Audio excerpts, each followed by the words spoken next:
Recording in progress. I know, it's like here's the disclaimer, you're being recorded now.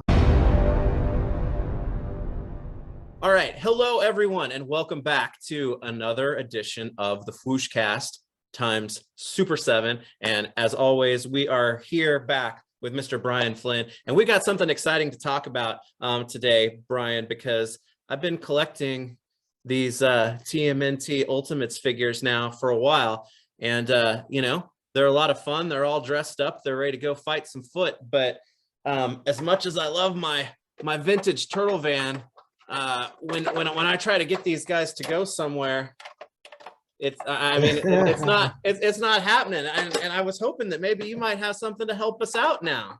Yeah, then everybody watching this is going like, really? Is that how you lead in? We all That know is the how turtle I'm van going to is lead out. into Come on. this. That's how. The difference is that we just got the paint sample master on it yesterday, and it's even not in 100% right, but it's right here, but it's too big for me to do this, so I have to unplug the computer, and I can move all this. Oh. So everybody can look at my armpit. It'll be really exciting. I should have been better prepared for what I was actually going to do with it. All right, let's see here.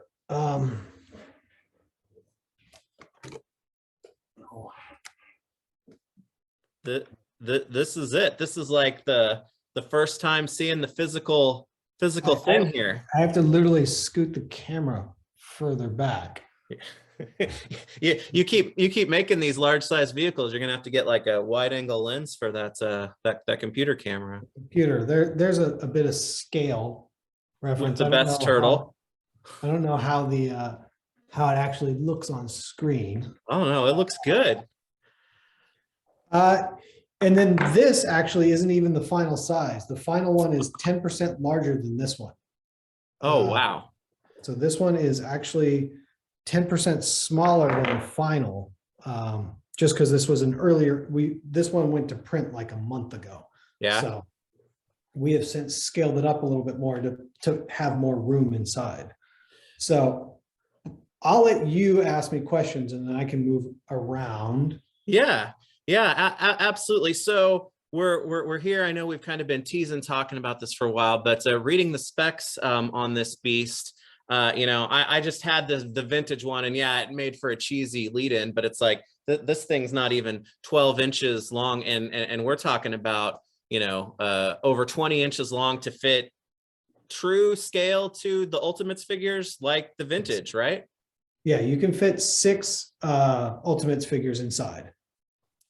And so 2 up front, 4 in the back. I think like a lot of parts of the line, it hits from, you know, some influences from what has been done before. But, you know, you guys have really kind of taken on some personality to make this uniquely Ultimates van in a lot of the style choices, right? You know, there's bits and pieces that happen all over in this. So, you know, one of the things, obviously, you know, we're taking a lot of inspiration from the vintage. But at the same time, you know, the vintage, it only opens up like this. Mm-hmm. But in the show, you know, it opens up like this. Yeah. So, you know, you want it to open up correctly. And this comes in that same thing where you're editorializing a little bit, but you're also sort of making it the version that we wish we would have had back then, which was we wanted it to open the way the one on the show did. Versus just a giant hinge. Right. And so that leads me to one of my first curious questions upon seeing it is that, you know, the side door, the tenderizer door, as they call it, is the foot tenderizer here. Yeah. Is this going to be spring loaded, or is this just be something that opens up? It is just something that opens up. That's always been kind of a point of frustration because the darn door on the old one doesn't stay closed, but wow. His staff probably won't clear, but then obviously, and then wear your seatbelts. Bigger, but like it does actually have a seatbelt because this is 3D. I can't put the seatbelt around him, but you know, then it actually works where he slides all the way in, no problem. Cool. So you know that's one of those things where it's like you've got to make sure that when people talk about the scale, it's like one of the first things is, you know, the scale has to be big enough for the figures to fit in.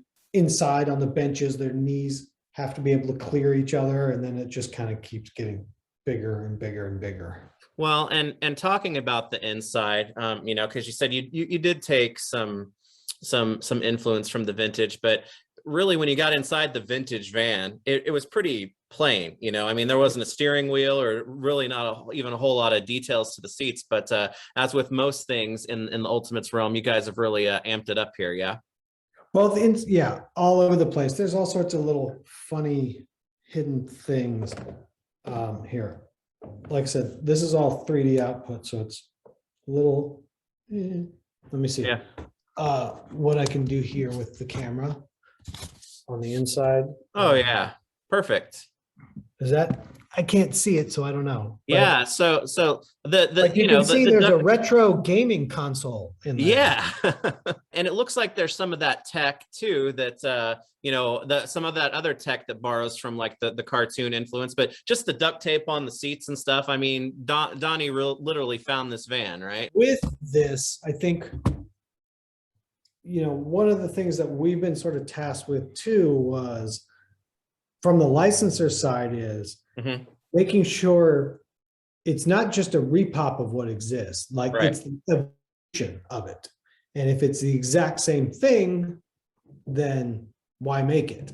Like you've got to evolve it into what the next version is. Does that make sense? Yeah, absolutely. And with those details inside, that's apparent. But also, I think, you know, the overall form and shape of this from, you know, it's a little bit more rounded. The front bumper, you know, is sculpted instead of just a sticker on there. This feels like an actual, you know, this was made from a VW bus, right? Instead of just like a big block van, conversion van type of thing. Yeah, but completely that point, it doesn't do it. But like, you know, even here, the windows in the front are like the very first VW vans where you could lift the windshields up. So I'm in frame. And, you know, where you can lift the windshields up like this.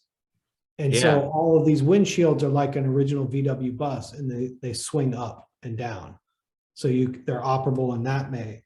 So, you know, we're definitely taking a lot of VW cues in here. And it's like finding that fine line between, does it still feel like the turtle van I had when I was a kid, but here's the turtle van as it would be now. Right.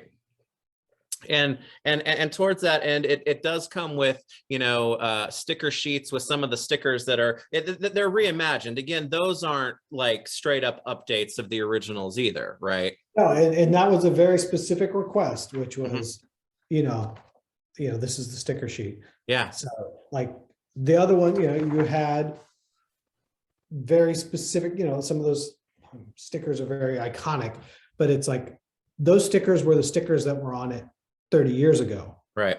What stickers are on it now? And so that's a very specific request that we have to kind of come back and go, okay, how do we make it feel like it fits, but at the same time, not be the same? Yeah. Does that make sense? Yeah, absolutely. And I know you have Donatello there, and some of the questions that I've been seeing about like the front seat area and whatnot is the front seat area, since that's kind of like more formed fit to the figures that go in it. Is that really specifically built for the turtles, or can you get guys like Bebop and Rocksteady in there as well? I'll be honest. I don't think anything's going to be big enough to get Bebop and Rocksteady in there. We can try. I could grab one. Fair enough. But yeah, and then,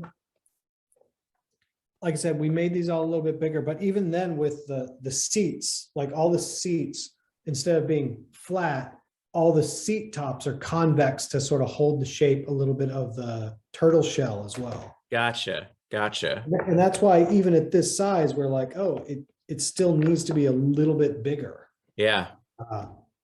And so they can all fit in properly. I mean, where is a Bebop? Well, and towards that end, I mean, it's you know, the comparison to like the Thunder Tank and things like that, it's not as long as the Thunder Tank, but I mean, spatially, it feels like you can get more inside of this than even that, right? It's not quite, it's not quite as big as the Thunder Tank, but there's a lot more going on in the construction of this than in the Thunder tank. Like in the Thunder tank, you open up the, it opens up, and in the back you have sort of a cylinder with a cannon and a couple chairs and a little bit of deco on a flat wall. Right. In here, I don't know if it's easier to see if I come across here. I can't make one piece that can act as the inside and the outside. So I have an outside layout coming up here. Then I have the clear windows that have to go in between, and then another piece that has to go into here. So all my walls become 3 molded pieces instead of 1 molded piece that has 2 sides. Gotcha. There's a lot of stuff in that regard where it becomes very like the amount of work that goes into making it and the amount of parts are the same or are similar. Right. Spatial volume is not quite as big. Right. But it's not a slouch. It's not like it's like tiny. Well, it's still really big. It's just, the Thunder tank is much shorter, right. but it's longer. And it's a tank, right? And this is a van. I mean, it's true to the form of and size of what it should be compared to the figures. Yeah. Yeah. Well, and that raises an interesting part in here, because talking about, the construction of this and whatnot and everything that goes into it, I've gotten a lot of really good feedback that people like to hear you kind of talk about the guts of things and, the making of the proverbial sausage. But, with a challenge like this, 3 layers, to a wall, how is that wildly and significantly different than, what would even be standard action figure production, right? I mean, if you think about any, like, I don't have one here, but I was like, if we had, maybe it's even pulling out your old turtle van, it's like, it's all 1 wall thickness, and they've molded it from both sides, Mm-hmm. and there's some air, and that's it, right? Yeah. They're not making like 2 sides of a sculpt, putting a clear sheet in between, that's one of many parts, but it's, there's the exploded view that we had up there, Mm-hmm. where all of a sudden it's all the mechanics of it all. You get into this stuff of like, the wheels, like for example, okay, it's the wheels, and the wheels are going to be rubber. So Yeah. rubber is 1 mold because it's a different material. Then I've got to have basically the hubcaps for them. Then the hubcaps, we have the spinning pizza rims, so they spin. Oh, they do spin. Okay, that's cool. So you have this spinning. So I have to have the hubcap for the tire, but then the hubcap also has to have the free spinning mechanism inside it that then that pizza can attach to, but it's still got to look like that. Then I have to have the back side of that connects to the axle. And so all of a sudden you take like something like a tire and it turns into 6 pieces of tooling. Right. Doesn't sound like a big deal until you're like, well, the front tires are different than the back tires. So now that's 12 pieces of tooling just to get tires made. Yeah. And it's like, okay. And you're still dealing with, in a lot of these cases, like if you're with this stuff, which is like, it's a big piece of plastic. It's not a whole bunch of little ones tacked together. So every time you have these big pieces, shit's expensive. Yeah. I'm trying to think if I could get in there, but like when you look at that exploded view, it gives Mm-hmm. you a much clearer idea of like the sheer volume of parts that are in it, because lots of it is hidden. You're like, oh, it's just 2 walls and this and that, and it's like, no, there's all this other crazy stuff and how it plugs in and how, like even the steering wheel, but it's got to plug into the back, and you've got to build the back side, and we've got to have that means you have to have 2 parts. There we go. There's the exploded view. The exploded view helps in terms of like understanding the parts. Like you can see right there, like that's the inside of it, and then the windows are kind of floating above that. Uh-huh. So it's like, okay, the wall is actually those 3 parts, and then we're going to be making obviously everything on the top. It's not completely exploded, because then you take the green level over the yellow level higher. So not seeing that, but it's like every time we make a different part, it's another tool or part of a tool. And you still have to make the interior superstructure that holds it together. Like you can see back there, like where some of the seats and stuff go, like the gray parts that come in there. Right there, yeah.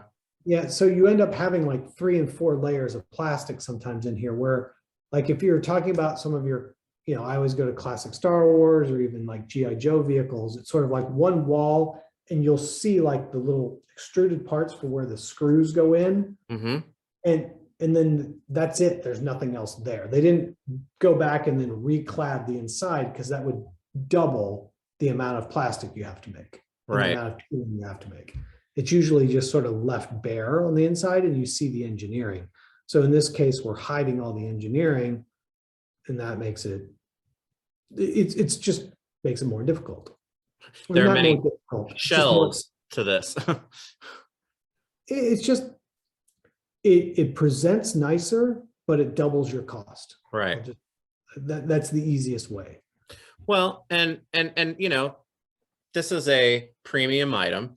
And so anytime you have a premium item like this, when it's first revealed, there's always, be it, both sides of it as far as reaction to, the sticker price for something like this. But, it's way more than we thought it was going to be. And that comes from the complexity of the engineering and just the amount of tooling that goes into it, correct? There's a variety of factors at play. We were hoping it was going to be a 300 to 350. That's what we felt it was going to be. In the end, it simply was not realistic to get it out any cheaper than 450. Obviously, if I could make it cheaper, it's easier for me to sell. But it's that same thing, like, like we're dancing around the fact that, we're very aware that people were throwing a fit online, or I mean, that makes it sound negative. I'm not going to say throwing a fit, that people were very unhappy with the price point online. It's not necessarily that they're throwing a fit. They were unhappy. And I believe that they're unhappy in most cases, other than a couple people that are professional trolls, is they were excited about it. They wanted to get it. They had a price in mind that they thought it was going to be, or they thought was reasonable. And when it was significantly more than that, it made them angry because they had been emotionally getting themselves ready to buy this thing, which let's say it was $250 just to play devil's advocate. If you had made up your mind ahead of time, it's coming out, it's going to be pricey, but I think it's going to be like $250. I think I'm going to do it. I'm excited. And then we drop it and it's $450. They're like, I've been building up this moment to this, and then you totally took a left turn on me, and now I'm upset about it. Yeah. Which I can understand. It's valid. I think the flip side is that everyone still believes that just because it's Teenage Mutant Ninja Turtles that we're magically selling millions of these things or something, or that anything else. It's like, the reality is, for action figures to vehicles, generally speaking, you're going to sell vehicles at 10 to 20% maybe of all the people that buy figures. So if I were to use easy math, if I were to make a figure and sell 5,000 units, that means I could probably feel comfortable at selling 1,000 units of a vehicle, simply because of a lot of people don't buy them for display space reasons. They don't buy them for expense reasons. And a lot of other things, a lot of people just buy figures. That's the reality. And so vehicles are, I'm trying to think, because, then people always try to poke holes in all of this, but it's like, really, like, go to the action figure aisle at Target and tell me how many vehicles that you see. And you will see some, but even then, like, what does a regular X-Wing cost off the shelf at Target right now? I mean, the last ones that came out, weren't they 120? Yeah, something in that. I mean, I have the Black Series Snow Speeder, and I think that was like right in that 120 range. So, and that was carried at Target. So you can take all the costs that go into making it And so if we're, and this is hard because people are always like, tell me exactly how many you made. And the reason I don't tell people how many we make is because then everybody tries to use that as a selling point. Right. But they only made 2,000 of those. So therefore I want $400 for this versus like, it's only rare if more people want it than we made. Right. So, but when you go to that level of retail, generally speaking, you're talking about purchases that are significant. Right. And our element, it's like, how do you dance around this without giving away all the sauce? Because some of this is not my business to give away. Some of this is, some of this is other people's secrets. Like Target and Walmart don't want me telling you how many that they order of something if I know the answer. But the reality is, I'm making it up. But say I sold 25,000 X-Wings to Target. Walmart has twice as many doors at Target, and I sold 50,000 X-Wings to Target. And then I sold, I don't know, maybe I didn't sell any to anyone else in the world. Entertainment Earth didn't get them. Big Bad Toy Store didn't get them. Nobody got them. Amazon didn't get any. That's unrealistic. Let's put Amazon in there. Amazon got 25,000 too. So they made 100,000. Okay. So if they had to spend 450, what's gonna be easy math? If they had to spend $500,000 in molds and tooling, but they sold 100,000 units, that means their mold and tooling cost per unit is $5. Yeah. But if you spend $500,000 on tooling and you sell 10,000 units, then your mold cost per unit is $50 just to start. And then you start getting into royalties. Once again, it's not my place to give away people's royalty rates, but if you're talking about a $500 item, just for easy math, somebody's royalty rate is 10%, they get $50. Yep. Somebody's royalty rate is 15%, they get $75.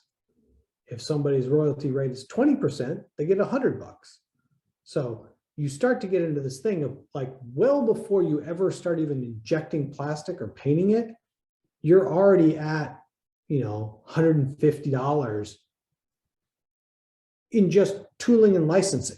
Right. Now I got to pay the sculptors and all the time that gets to that. And we all know who did it. 4 Horsemen are wonderful people. And, but this is what they do for a living. Not inexpensive to do it. I mean, making an output in a paint master like this, it costs like 18 grand. Yeah.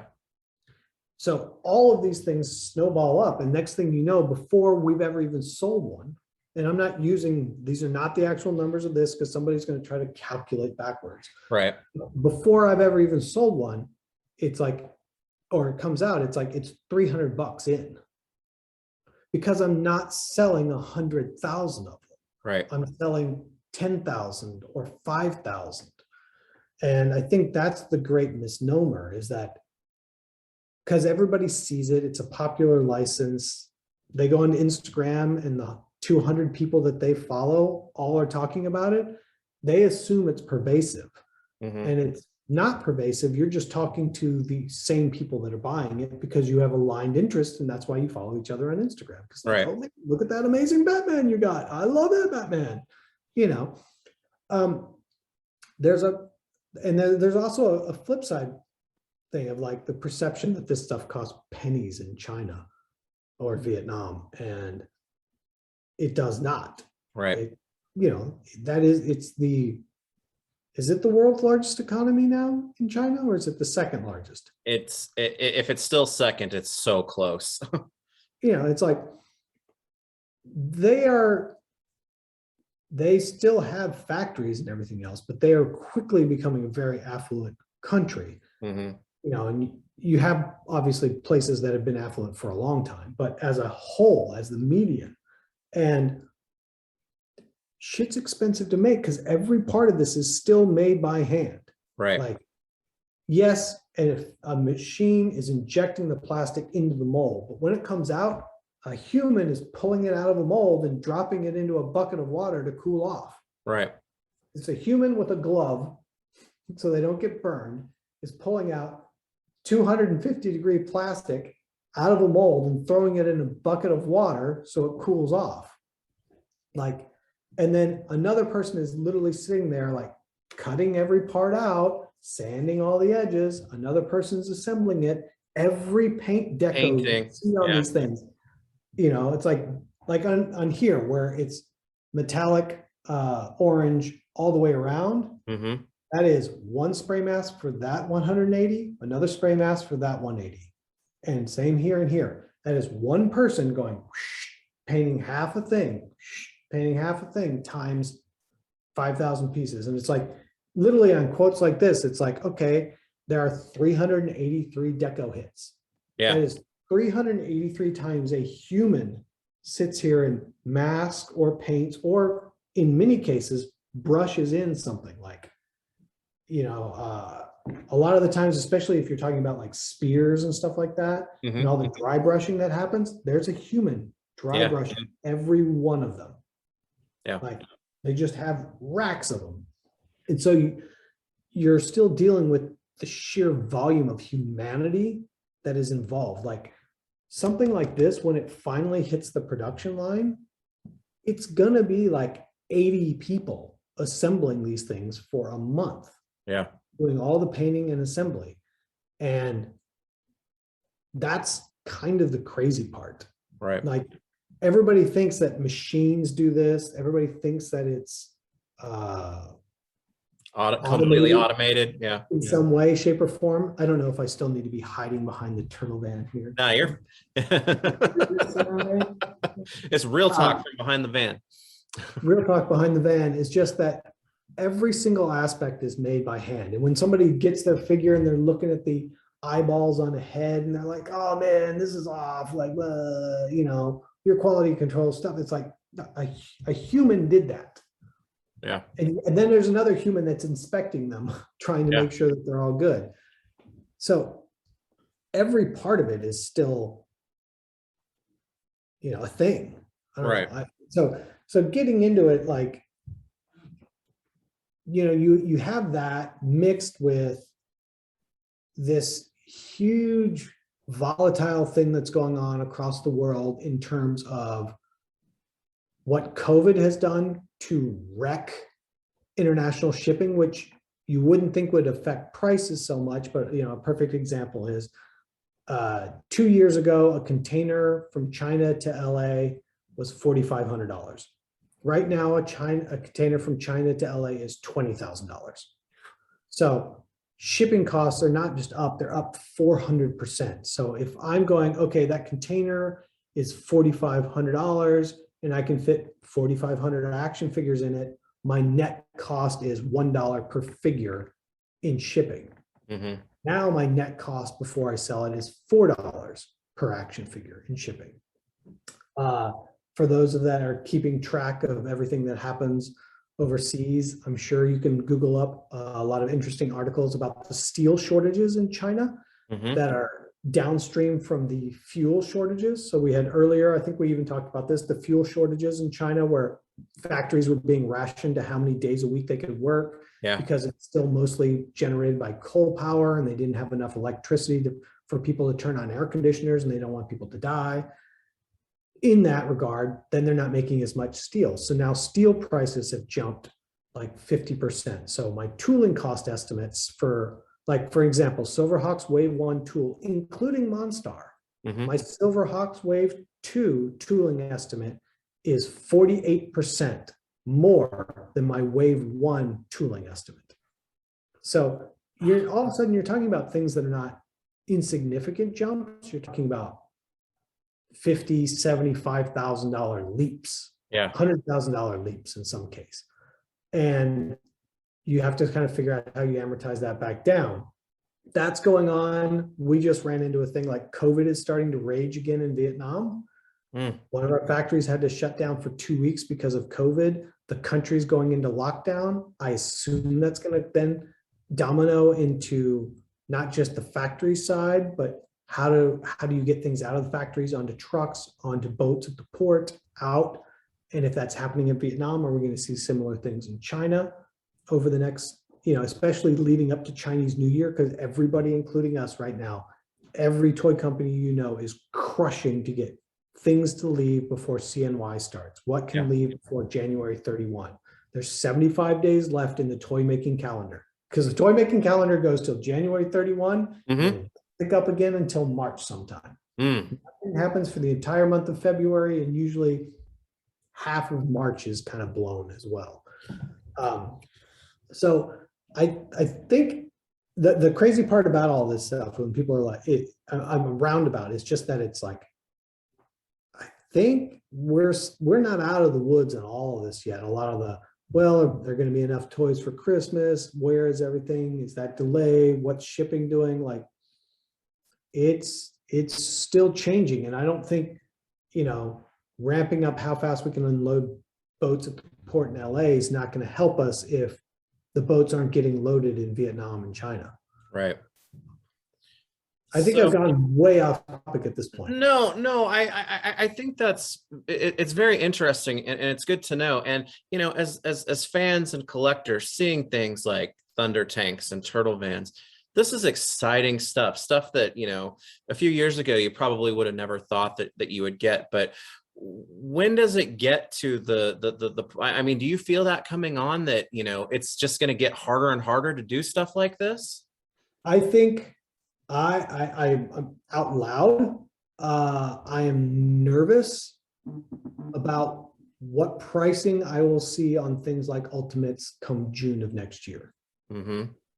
Like, if tooling costs, like right now, it's like our tooling cost is going through the roof on Silverhawks, but my plastic cost hasn't been affected. My packaging cost hasn't been affected. Some of the other things haven't been affected. Like, all right, how do I deal with that? How do I figure out how I can overcome those things? Like, it's one thing to overcome a problem, but if all of a sudden, like, if tooling doesn't go back down and plastic rises or paper rises, shipping doesn't come back down, as crazy expensive as a lot of people listening to us right now would say, like, oh, 55, that's a really high-end figure. You could very easily be like, that figure that was $55 a year ago should be $75. Now, at $75, do I think people will buy it? There's a very real question. Right. That may be, I can't anymore. And that's the fine line, but that's also something for us to sort of figure out how we navigate. What does that mean? What is the evolution of it? I mean, that's why you saw people get smaller with toys for a while, or different things. But then when there was, I was at Target the other day, and same thing. People still fuss at us a lot of times for $18 for a reaction figure. But even in the action figure aisle, there's not a whole lot of toys cheaper than $15. Mm-hmm. There's a lot of stuff that's $20 and $30, $35 on that action figure wall. And granted, they're bigger and everything else, but they're selling that at volume. Right. And I'm like, wow, like, they're charging this for volume at that point. Like, it's surprising to me, because I'm almost like, wow, we're almost starting, relative to production run size, we're starting to be like underpriced. And I'm not saying that like, hey, I'm going out to change prices. It's not that at all. It's just like, no one at retail was willing to break that sort of $12 price barrier for so long. Yet in the last 18 to 24 months, when I go there, it's like, oh, I was looking at like Masters retro vintage is $18.99. Revelation stuff was, I think, $22.99, and the deluxe stuff was $26.99. Yeah. It's 20, and that's meant for regular kids. Mm-hmm. Like, 2 years ago, no one would even dare cross $19.99 for that. Right. And it's like, you're like, oh, like, you're starting to see it, and that's before price creep really comes in. It's going to be a very interesting thing to see how all the intermixed cogs of international manufacturing change over the next year. I think that it's going to be a very wild ride this next year. So back to your point, like, for stuff like this, if I was selling this if I was taking this exact same toy as it is and selling it to Target or Walmart, yeah, and I had that volume, it could be probably $150 cheaper, but I don't. Mhm.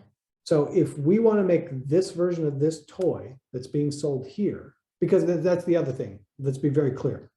Walmart do not want to buy this. Mhm. They do not put $300 toys, $350 toys on their shelves. Right. That is not their business. Especially of this size, right? No, they don't want it. They don't want to get near this stuff. So, it just becomes an unfortunate thing because it sounds rude in some ways to just kind of go like, it just sort of is. And either you like it and you want it and you can absorb the price, or you can't. And if you can't, it's okay, because it can't be for everyone. Right. Because the economics of how you make stuff don't allow me to make this for everyone. And I'm sure that there's a guy going, no, if you just made it cheaper, you'd sell a ton more of them. And it's like, actually, no, because, and I'm going to tell you this as the same thing, like for all of us that have a toy collection and all this other stuff, and we've got some buddies that we collect toys with, but in your day-to-day work, when you go to the office, when you go to the grocery store, when you go to pump gas, do you ever see anyone that collects toys? Yeah. And the answer is no. I use that. Nobody else buys this. So our version of this mentally is this huge community and everybody's buying it and everybody loves turtles. And the reality, it's a very, very, very small group of people that are actually buying this, but we're all connected to each other. So it feels bigger. Yeah. But like in your city, not how many people go to your Target, but like in your city, how many toy collectors there are. You may like, oh, there's tons. Like you might be able to name 50. But if you live in a city of 1 million people, 50 is not very many. Right. Right. Well, I'm on a real tangent now, and I'm making this the worst interview ever. No, because I think it elicits interesting things, because you talk about, the ability to navigate that and adjust when it comes to rising costs and, potentially smaller, buying demographics and stuff. But I mean, you've got to be thinking about this with every decision that you make now, right? And where that's going. I mean, I have to think about it for 12 to 15 months down the road, especially on something like this, because I may get a quote now, but if steel keeps moving, doesn't matter. Right. What I'm going to pay later is going to be different. But, I mean, the vehicles very much are vanity projects. Yeah. Complete vanity projects. Like, this isn't the kind of thing that sells in large quantities. It isn't the kind of thing that most people want for their collection. Some people do. It's cool to do. Yeah. It's no different than making super shoguns, like making that Optimus Prime that's hiding right there. Like, it's a very narrow. How many people grew up on Shogun Warriors and also like Transformers that want a 2 foot tall one in that style? Yeah. But I want to make it and it's fun, and that's fine.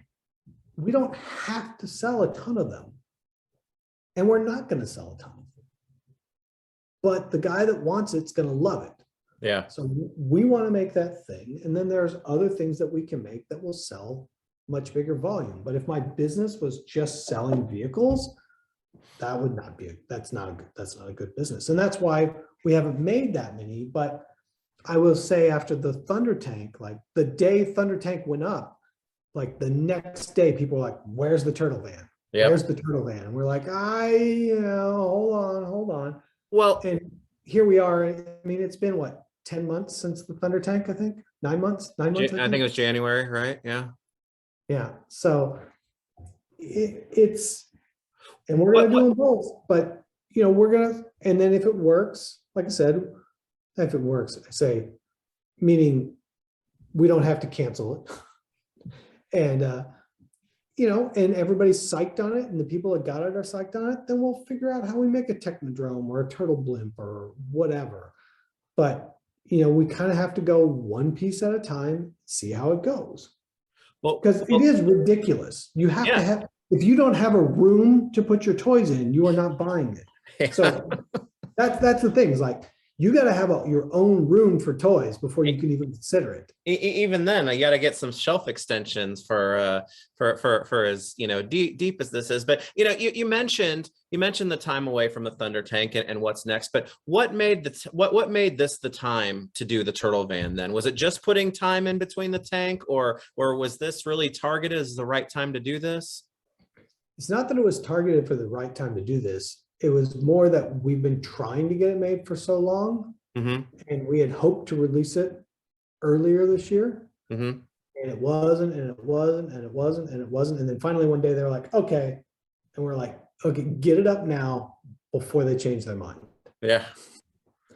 And that sounds overly negative, and somebody's going to read into that into licensors, and it's not that. It's not as simple as just wanting to make stuff. There's a very large political, serpentine you have to go through on this. Like, we want to make a turtle van. Well, so does Playmates. So does NECA. So does somebody else. Who gets to make it? And when do you get to make it? Like, we had to wait till Playmates was done with theirs. And theirs is a radically different thing than this. Yeah, it absolutely is. But I mean, I guess, as you said, from a licensor's perspective, I can see some of the logic in putting space in between, right? From a licensor's perspective, it's like, we don't need more than one party wagon, turtle van, whichever you prefer. But once every, once a year, is once a year too often? It should be once every 2 years. Like, this isn't something you need to have on the shelf at all times. Like, yeah. And so you have to navigate those kind of things too. And so we finally got a green light, and we're like, we've been waiting and waiting. So let's jump on out there. That's why it didn't launch with a video. Yeah. I hadn't had time to film it yet. Because I wasn't gonna green light an output at the cost we talked about earlier until I knew I was releasing it. So until I knew I was releasing it, I couldn't do the output, and I can't do the video till I get the output. But you do have a video that'll be coming soon, right? Yeah.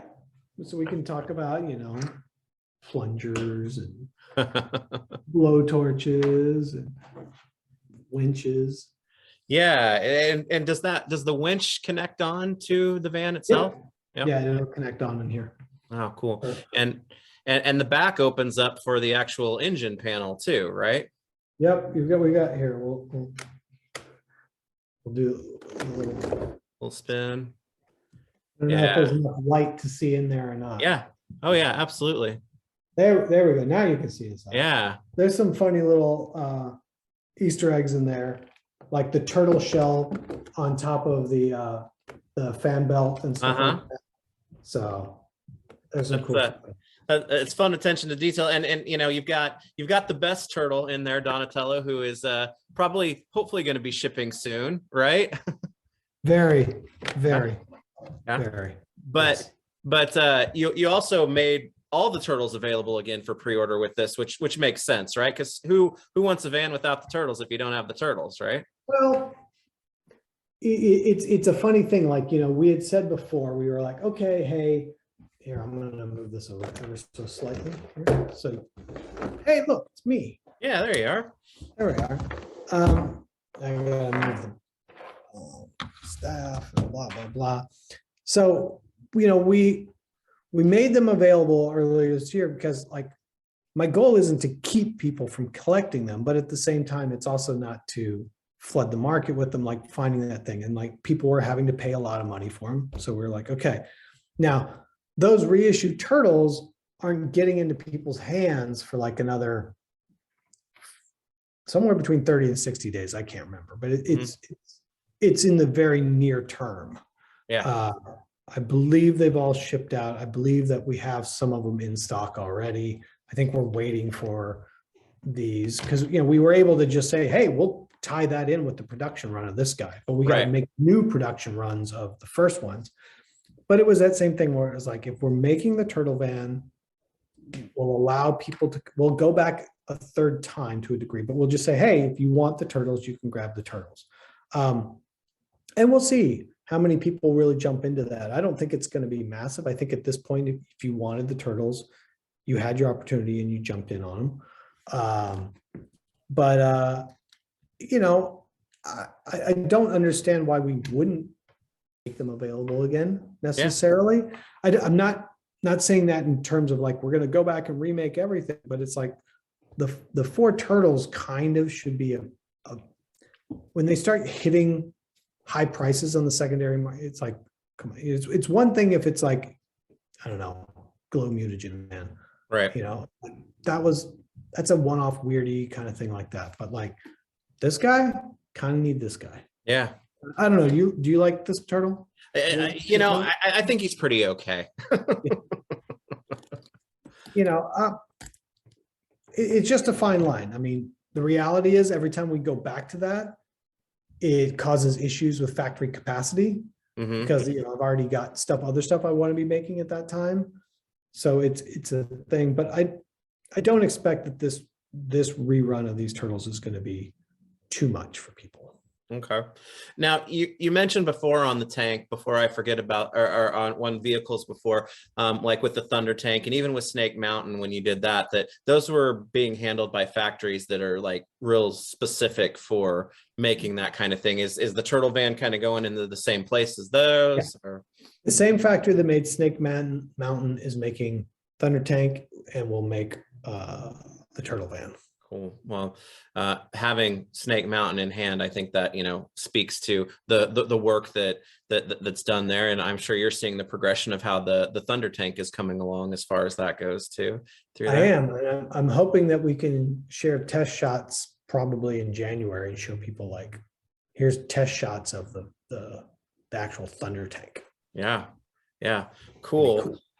Cool. Yeah, definitely cool. Well, so the van itself, and as you said, we're going to see a video soon, but that's open until December 14th, right? To do the pre-order for, and you do have, I mean, we talked a lot about price and various connotations, but there are payment plans that are available through this, and some of your partners also have some payment plans available. Yeah, we've got, I believe it's a Shopify centered payment plan on this one versus partially, just so it ties back into the accounting system easier. I think, you know, obviously Entertainment Earth and Big Bad have their versions of payment plans.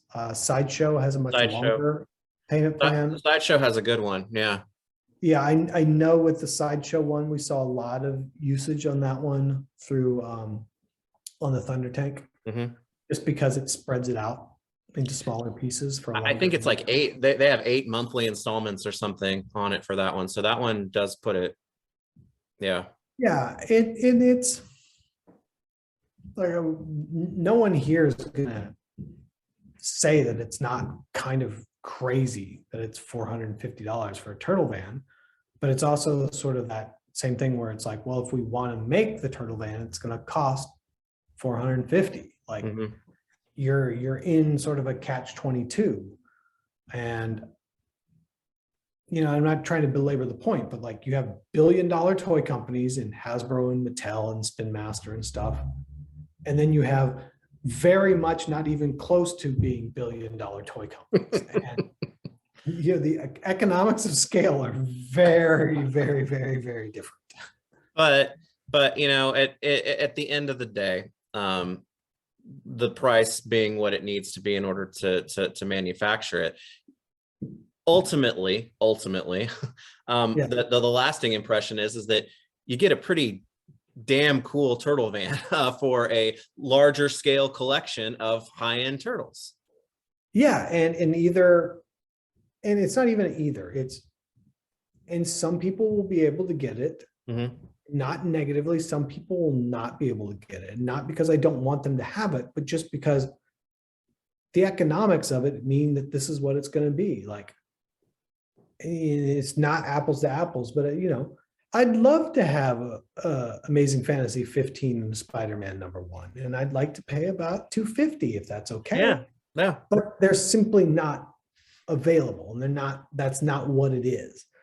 And yes, this is a different beast because we're manufacturing, blah, blah, blah. But like, even if magically the price were a third I don't think that the needle would move that far on Mhm. what we were selling. Like, Mhm.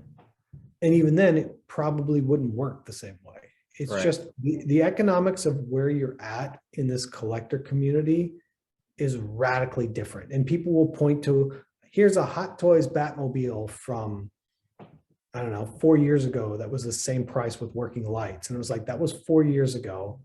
And that was made and sold in Hong Kong. And it was amazing. Mhm. But they couldn't produce that same thing now for what they did then. Yeah. All of this stuff comes at a certain point where there's a floor that you can't get below no matter what you do. And then it's like, where are you at here? And Well, and everything from January, or I guess February 2020 on, I mean, it's a completely different. It's like I feel like we're gonna see AD and BC, like before COVID and after COVID, in terms of the reality of this, right? yeah, and I have no idea if it's going to continue, but it's definitely starting to alter, like, global power lines. Like, the same thing, like, yeah, I'm sure you saw the thing not too long ago where the longshoremen here in the States were all going to strike. Mm-hmm. Well, for the longest time, they didn't have any leverage or influence, so they couldn't. Right. Cool, we'll just replace you. It's no big deal. Well, all of a sudden, now they have a whole lot of power and influence. Oh, well, we're going to strike unless we get better pay, or better benefits and all that stuff. I mean, you're seeing a recalibration that happens across everything. All of a sudden, nurses and doctors are all of a sudden, people are like, oh, maybe we should pay more attention to that. Maybe we should try a little harder here. Or school teachers, where schools can't get teachers because teachers are like, I'm not going to do this for 35 grand a year. Mm-hmm. Like, there's a lot of recalibration that's happening everywhere. And it comes from the micro down to like, my cost went up 20%, to the macro of like whole kinds of ways people interact with commerce, or ways people interact with manufacturing are changing. How countries interact with each other are changing. And it's very, very interesting because, perfect example, 3 or 4 weeks ago, we were all talking about the unspoken rumor that was, in most cases, that they believed that post-Chinese New Year, the travel ban on Americans to China would be lifted. And if so, are we as a company comfortable with starting to send people to go back to the factory, which would be amazingly helpful, Mm-hmm. going back to the factories. Now, that was what we were talking about 3 to 4 weeks ago. If this COVID thing coming out of Vietnam and other places moves, then all of a sudden China may not be opening it back up to travelers from America, and you may not be able to go. It's the future of it is all still, we'll still make stuff, but how we make it is continued to be, I think, in flux for quite some time. Yeah. Have I overtalked this? And God, I feel like I'm living in a rabbit hole of negativity over here in the corner, and everybody's like, "Oh God, I don't know why I tuned into this." No. Because I mean, this is a perspective. Let's talk about something cool instead. Yeah. Let's talk about something because cool there instead. is still cool stuff coming. Here's a test shot of Optimus holding a basketball. All right. First time ever. Exactly. Optimus holding a basketball. Woo! Here we go. So for the dunk. Let's get some ab crunch on it. Oh, wow. Well, I mean, this is the Optimus that plays basketball and surfs and can, hang out with Michelangelo. And so is this what stage of this production is this then? This looks like, this is when we've gone, this is from the factory, not at the tooling plant anymore. So this is, the tooling plant gets it to roughly this stage. Mm-hmm. The plastic you'll see out of the tooling company is usually pretty grungy. Yeah. And then this has gone to the factory now. They've taken the tools from the tooling plant and re-put them in their machine, recalibrated them, and said, okay, here's, not for color, but for fit and everything. Tolerant and this is the correct material. This is the correct durometer. So if I'm talking about, you know, this, like, is this the correct durometer? Mm-hmm. Like, is this the correct finish? Like, oh yeah, we can sit here and say, okay, we want this softer, we want it harder. Obviously, we're not in clear yet. Like, this needs to be shaved down. Is it the right size? Does it wrap around him properly? Same Right. thing. Oh, is this too tight, too loose? How's this? Okay, let's talk about range of motion. How is this all working? All these different things. So, you know, they'll come back and, like I said, different colors indicate different kinds of molds. So this dark gray here is the same as the dark gray here and the dark gray on his shoulders. Those are all ABS pieces. Mm-hmm. All of this that's light, sort of tannish color, these are all PVCs. And they're all in the same durometer PVC, where this gray here, that's the skirt, if you will, Optimus's skirt. So it's, we've made it out of slightly softer PVC so we can get further articulation in here without banging into, you know, his crotch piece there. Right. And so that's yet another material spec. So it's in yet another color. So we can go through here and go, okay, are all the correct pieces in the correct materials? Are they in the correct, you know, mixes of PVC, the correct durometers, all those kind of things. So this is sort of that first moment for us to look at all that. Now, You know, now things like, does the rock, it's got rockers on the feet. Like, okay, is that working? You know? yeah. Now, is this a stage, because you were talking about it before, when checking through these types of things, is this a stage that in, you know, a non-COVID world that you would have typically had somebody at the factory going through this, and or is this something that is kind of a back and forth overseas step generally? This particular phase, no. No. Because this is just simply the factory saying, we got the molds, Mm-hmm. we've dialed them in to where we think they're pretty darn close. Here are the materials we're going to be making it in. It's not color. We would go back, make comments on this. So then the next round would be, okay, we're going to start doing actual color and plastic. Mm-hmm. And that's where we would go sit down and be like, okay, now we're into the nitty gritty of like, okay, this is off by 1/1000th. Mm-hmm. Like, we need to tighten this up a little bit. This is off by this, you know, really getting into the fine tuning. This is, you know, 90% fine tuned. Here, I say this and I put it off screen.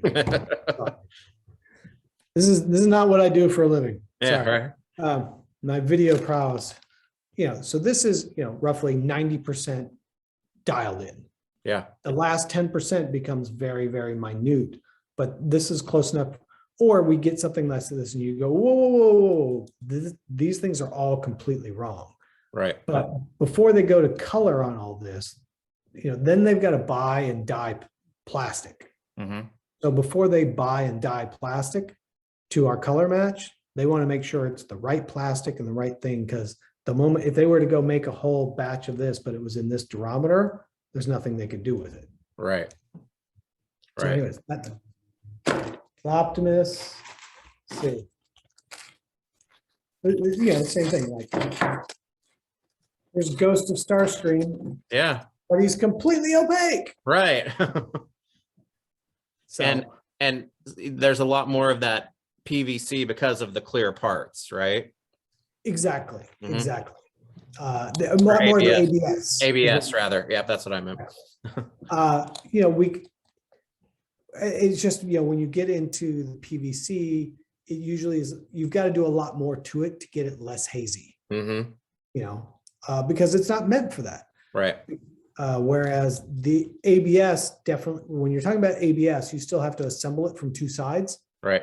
So you can, because of that, and you've got a front and a back, you can control the wall thickness. Mm-hmm. And you can control the interior surface. So if you're trying to make something translucent, you can make sure the inside is polished as well. Yeah. When you're Okay. talking about ABS, you're generally bringing it out as a solid piece. Right. So instead of, in the case of this, you're going to look through making it up like 2 millimeters of plastic here, open air, 2 millimeters of plastic here. But Mhm. if you're going through here, you're going through 20 millimeters of solid ABS. Solid.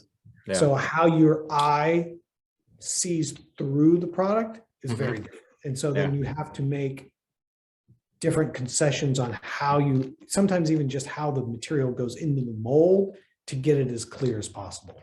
Got you. Got you. Or how you get the glitter in there. Because that's the case, he's gonna have the disco glitter bonds on top here.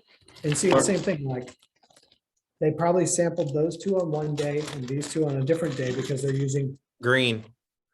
different Yeah. materials. Yeah. You know, it's green and sort of a flesh color. But you same thing, like you see how this flesh color is different from this brown color that's happening here. That's Yeah. because there's a slight change to the material mix that we're using at the knees. It's interesting to see them kind of coated in these colors to know what's under the paint or you know, hidden by the actual dyed plastic, right? Exactly. Yeah. Exactly. It's the same thing. Like that's why these are yellow versus these are green. Like this level of PVC is different than this. There's something different that we're doing there. And it's probably a durometer change because of the articulation. So in the case like this, his shields on his shoulders are essentially glued in and non-movable. But here on the forearm, we've got joints hidden in here, right? Right. So therefore, this has to be able to accept the discs, you know, the male side of the discs into the female of this.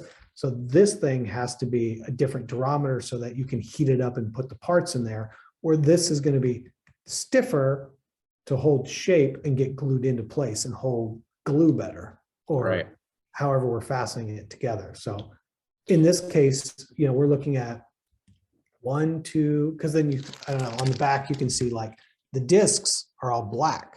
Right. Like, Buren is here and inside the back of the knee. So between black, gray, light gray, flesh, brown, olive, yellow, there's 7 different grades of plastic or mixes in some way, shape, or form on this figure. Right. Well, and so this process, I mean, when you talk about if changes to the durometer needs to be made, maybe that's one part of it. But if there's engineering piece with, you know, a disc being looser than it should or whatnot, how long does this stage generally take to work through to work out the kinks before you can move to that next level? Every figure is different. Yeah. Ideally, it's a 30-day process. Okay. Sometimes it's 15 days. Sometimes it's 90. Yeah. You know, there's things that, and you know, quite honestly, what I think a lot of people don't know is, yes, there's a lot about really, you've got to have that fit down to like the 1,000th of a millimeter. Cause like, but a lot of it too, what most people don't know is when they take the discs before they put them in there, because the discs are usually nylon, they literally dip them in an oil. Yeah. And put them in there. And that's what gives the ability for friction instead of sticking. But the tightness is what holds it in place. But the oil, that very thin bit of oil. And so every once in a while you see those toys and they'll have like a little, you're like, what's a drip coming out of a joint? It's because when somebody assembled it, there was way too much oil on it and it weeped out, especially as it pushed together. And so it's like all those little things to make it so that it like, it has that right level of rigidity, but can still move without breaking. Or a lot of times it's when you first get that toy and you're like, oh, it doesn't want to move, it doesn't want to move, it doesn't want, and it finally kind of gives. And then after that, it's fine. Yeah. It's because it got the oil moving again. Yeah. And it got the oil back to the part that was sticking. And you're like, oh, okay. And then it's good. Yeah. Yeah. Well, so this is where we're at with Transformers Series 1 then. Is this the phase that you're hoping to be able to complete like before CNY, or you know, how it's fascinating to me trying to fit these processes in between date markers that you kind of have to adhere to, right? All of my plans are shot to hell right now with China. Like Transformers Wave 1, I don't think was ever scheduled to leave before CNY, but I do think it was scheduled to leave in March, which is the month after CNY.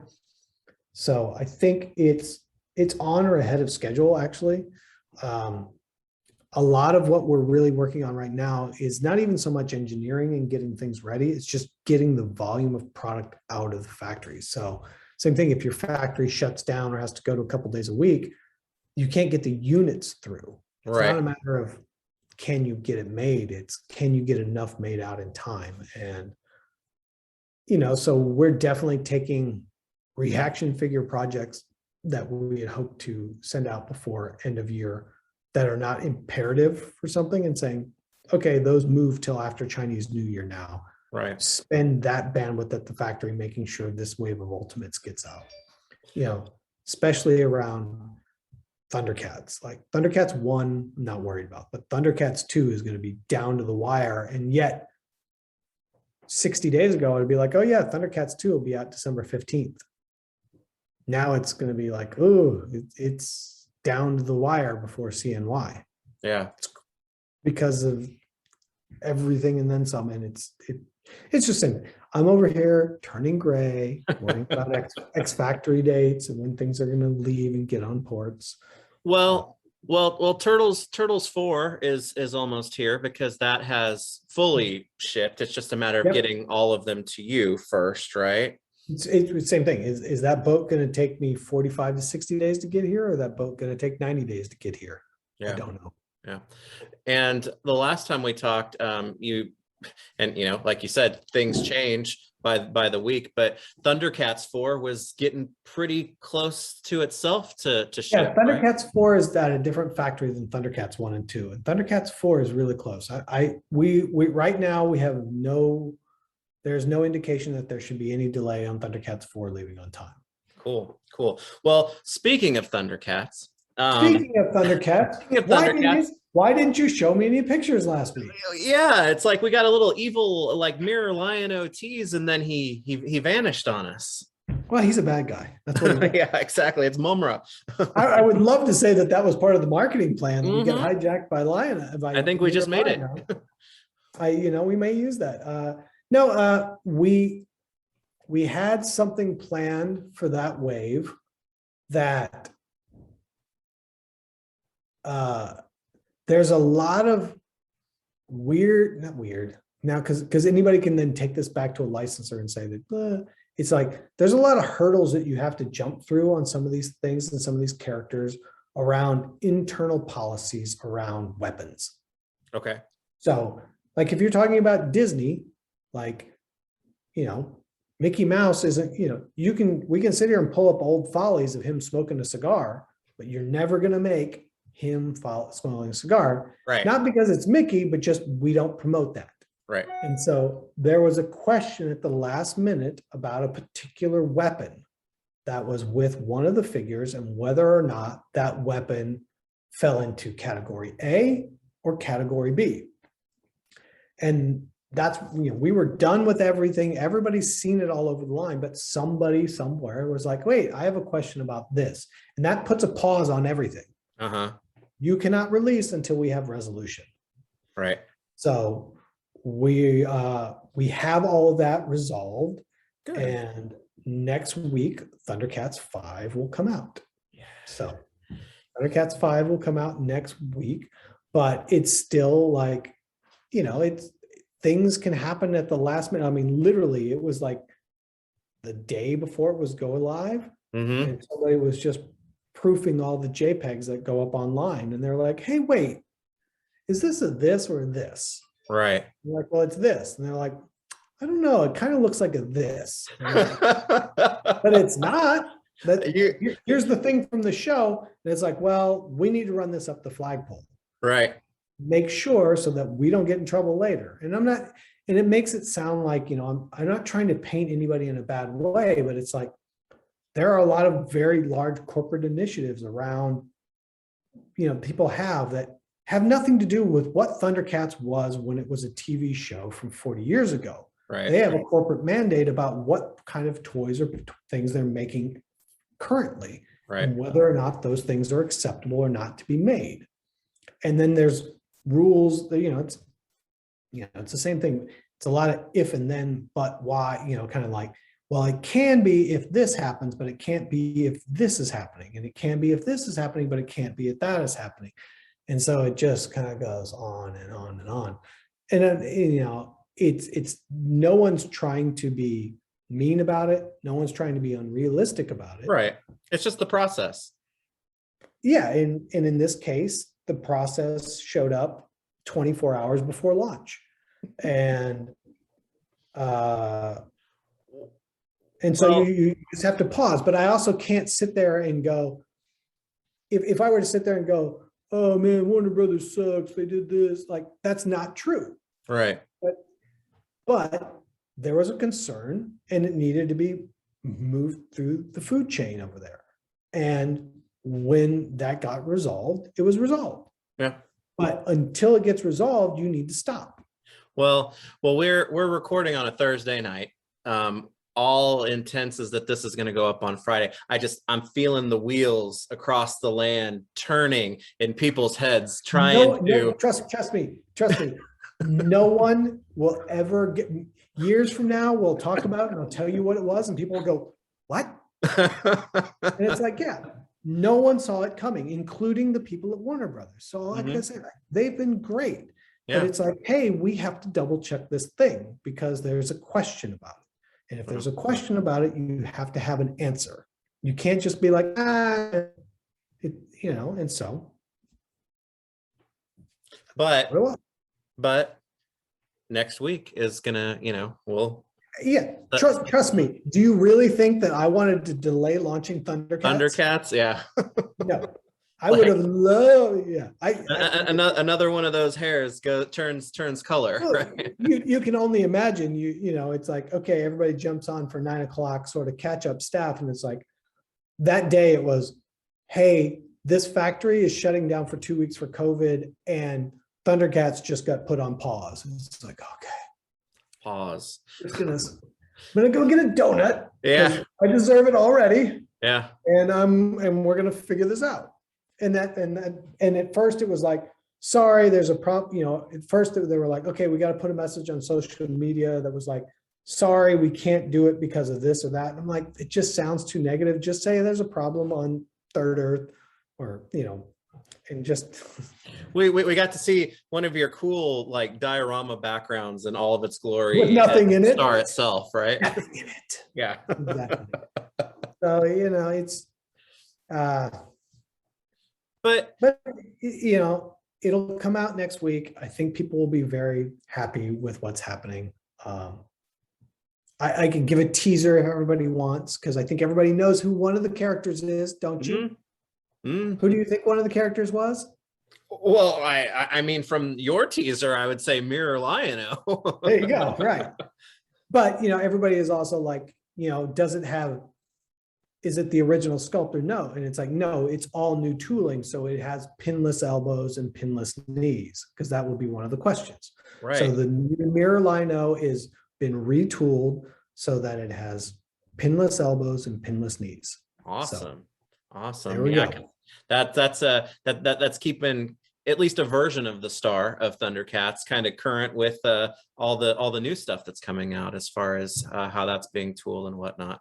Well, cool. Well, I am very much looking forward to, seeing that rolled out next week. It had to fall on the week that I'm going to be out of the country on vacation for like my first plane trip since Toy Fair of 2020. So I'm going to have to long distance it when it goes up. I'm pretty sure it's going to be available for a little while longer than the vacation. So I think you're going to be I'm only okay. going to be gone like 8 days. So that's cool. Well, while you're jet setting around the world, right. Hear about factory issues, so I'll appreciate your vacation from afar.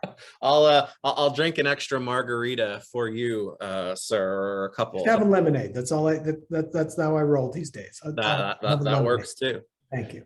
That works too. Okay, well, I appreciate the candid conversation, and I think a lot of people do too. So it's wonderful to celebrate that we are going to get a turtle van. It's on sale now, or a party wagon, if you will. It's on sale now.